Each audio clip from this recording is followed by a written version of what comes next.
Hello friends, आप सभी का दोबारा से स्वागत है हमारे चैनल पे। और आज मैं आपके लिए एक नॉवल लेकर आई हूँ जिसका नाम है द गर्ल इन रूम 105, जो कि चेतन भगत के द्वारा लिखी गई है। ये भी एक लव स्टोरी के ऊपर डिपेंड है और इसमें जो मेन कैरेक्टर है वो 4 मेन कैरेक्टर है। केशव, सुरेश, जारा और रघु, ये 4 इसमें मेन कैरेक्टर हैं। तो जो 2 मेन कैरेक्टर हैं, एक केशव और जारा। तो जो केशव और जारा हैं, ये दोनों एक दूसरे से बहुत प्यार करते हैं, कॉलेज टाइम से ही प्यार करते हैं और इनका रिलेशन भी काफ़ी लंबा चलता है। लेकिन इनकी प्रॉब्लम कहाँ पे आती है कि जो एक केशव है वो एक ब्राह्मण फैमिली से बिलोंग करता है और जो जारा है वो एक कश्मीरी मुस्लिम फैमिली से बिलोंग करती है। तो उन दोनों की ही फैमिली वाले बिल्कुल भी अलाउ नहीं करते हैं कि उन दोनों के बीच में कोई भी रिश्ता हो सकता है, जिसकी वजह से केशव और जारा अलग अलग हो जाती हैं। लेकिन केशव जो है वो बहुत ही ज़्यादा डिप्रेस्ड हो जाता है और वो ड्रिंक वगैरह स्टार्ट कर देता है। जारा हालांकि मूव ऑन कर देती है। तो और वो मूव ऑन भी किसके साथ करती है, जो कि केशव का ही दोस्त होता है सुरेश, और वो बहुत अच्छा दोस्त होता है। लेकिन केशव को कभी भी बुरा नहीं लगा कि जारा अब सुरेश के साथ है, क्योंकि उसको भरोसा है कि जो उसका दोस्त है सुरेश, वो जारा का बहुत अच्छा ख्याल रखेगा। लेकिन जारा क्या करती है कि सुरेश के साथ भी कुछ टाइम ही साथ रहती है, उसके बाद फिर उसकी सगाई हो जाती है एक रघु नाम के लड़के के साथ।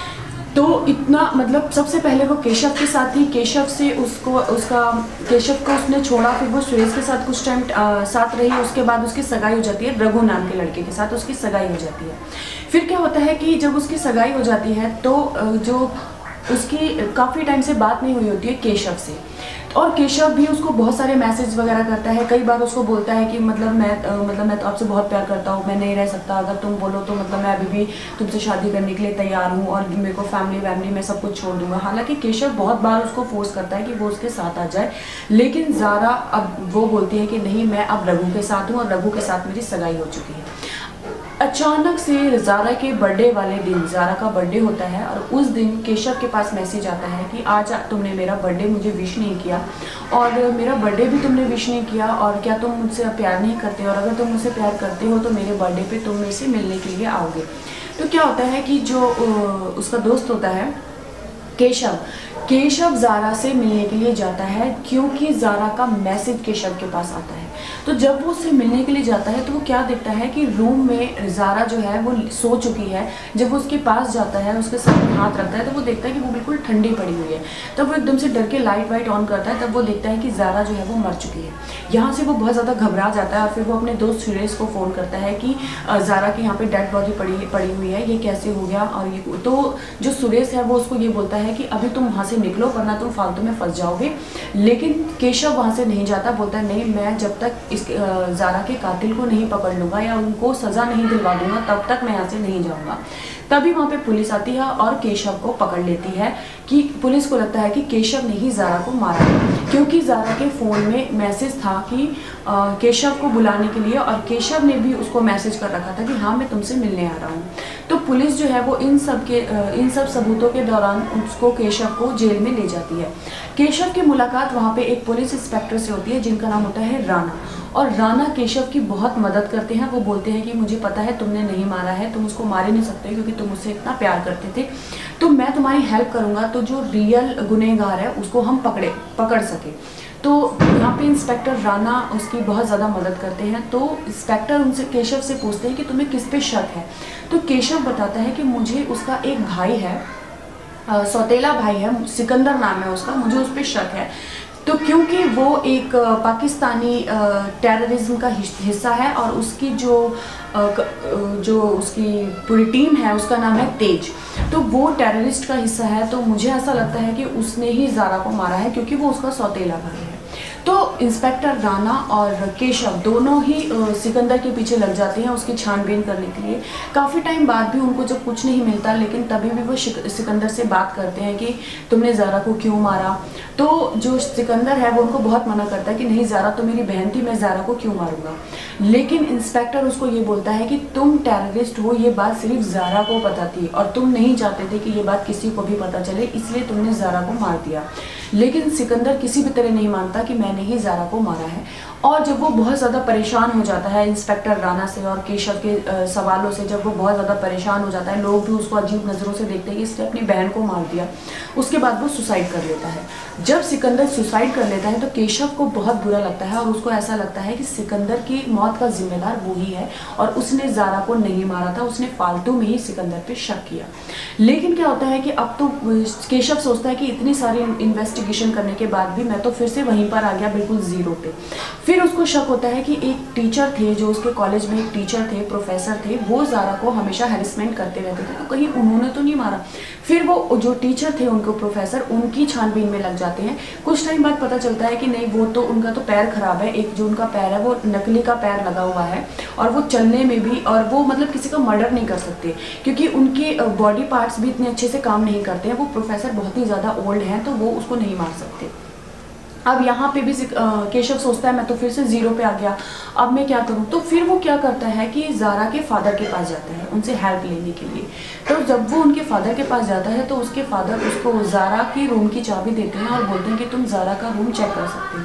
जब वो ज़ारा का रूम चेक करता है तो वहाँ पर उसको एक फ़ोटो मिलती है, जिसका एक लड़का होता है फैज़, उसके साथ एक फ़ोटो मिलती है और फोटो के साथ उसको एक प्रेगनेंसी किट भी मिलती है वहाँ पे। तो वो उसको लगता है कि इस फैज़ ने ही उसको मारा है। फिर वो कुछ फैज़ के बारे में जानकारियाँ कलेक्ट करता है, तब उसको पता चलता है कि इंस्टा पे भी फैज़ के ने वो फ़ोटो अपलोड कर रखी है ज़ारा के साथ और उसको प्रेग्नेंट किट भी वहाँ पे मिली। फिर वो फैज़ के यहाँ पे जाकर रूम की तलाशी लेते हैं तो वहाँ पर भी सेम वही पिक और सेम वही प्रेग्नेंट किट मिलती है फैज़ के घर पे भी। तो उनका शक बिल्कुल यकीन में बदल जाता है कि फैज़ ने ही उसको मारा है। फिर वो उसकी और भी ज़्यादा तलाशी करने लगते हैं तो उनको ना गोल्ड के कॉइन्स मिलते हैं वहाँ पे। तो उनको बिल्कुल ही बिलीव हो जाता है कि नहीं, फैज़ ने ही उसको मारा है। फिर उसको कस्टडी में लेकर जाते हैं और उससे पूछताछ करते हैं तो फैज़ बोलता है कि नहीं, मैंने उसको नहीं मारा है, ये कॉइन्स मुझे ज़ारा ने दिए थे क्योंकि वो ये चाहती थी कि जो उसका भाई सिकंदर है उसका जो टेररिस्ट ग्रुप है, जो टेरर ग्रुप है, उसके बारे में मैं किसी को भी ना बताऊं, इसलिए मुझे उसने ये कीमत चुकाई थी। और जबकि मैंने ये किसी को भी नहीं बताया कि सिकंदर जो है वो एक टेरर है, तो मैंने उसको नहीं मारा है। हालांकि यहाँ पे अब केशव जो था उसको किसी पे शक हो चुका था कि किसने उसको मारा है, ज़ारा को मारा है। फिर वो डिसाइड करता है कि मैं एक पार्टी ऑर्गेनाइज करूँगा और उस पार्टी में अनाउंस करूँगा कि ज़ारा का कातिल कौन है। जो वो एक पार्टी ऑर्गेनाइज करता है और वो उसमें ज़ारा के सभी फ्रेंडों को बुलाता है, सबको बुलाता है। फिर क्या होता है कि वो वहाँ पर ये बोलता है कि फैज़ को बोलता है कि फैज़ तुमने ज़ारा को क्यों मारा।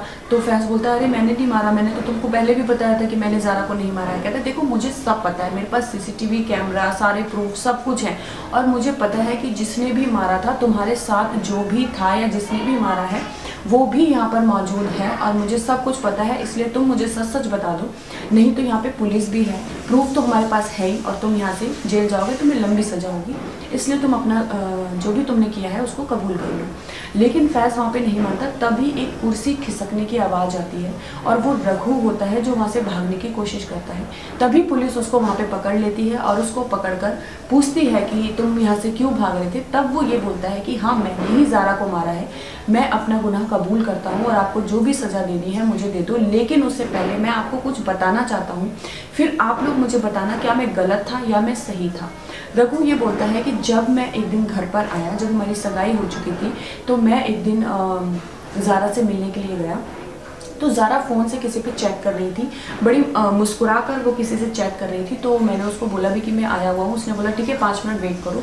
मैं वहाँ पे वेट करता रहा, 5-10 मिनट में वेट करता, लेकिन फिर भी वो किसी से चैट कर रही थी और बहुत ही मुस्कुरा रही थी। तो मुझे शक हुआ कि कहीं कोई गड़बड़ तो नहीं है। तो जब वो सो गई तो मैंने उसका फ़ोन किसी तरह ओपन करके उसमें जो उसके मैसेजेस पढ़े, जो चैट पढ़ी, वो उसकी जो चैट है वो किसी लड़के के साथ थी और उस चैट में काफ़ी कुछ ऐसा था कि वो प्रेग्नेंट है, प्रेग्नेंट होने वाली है और वो टेस्ट वगैरह करवा रही है, वो अबॉर्शन के बारे में सोच रही है।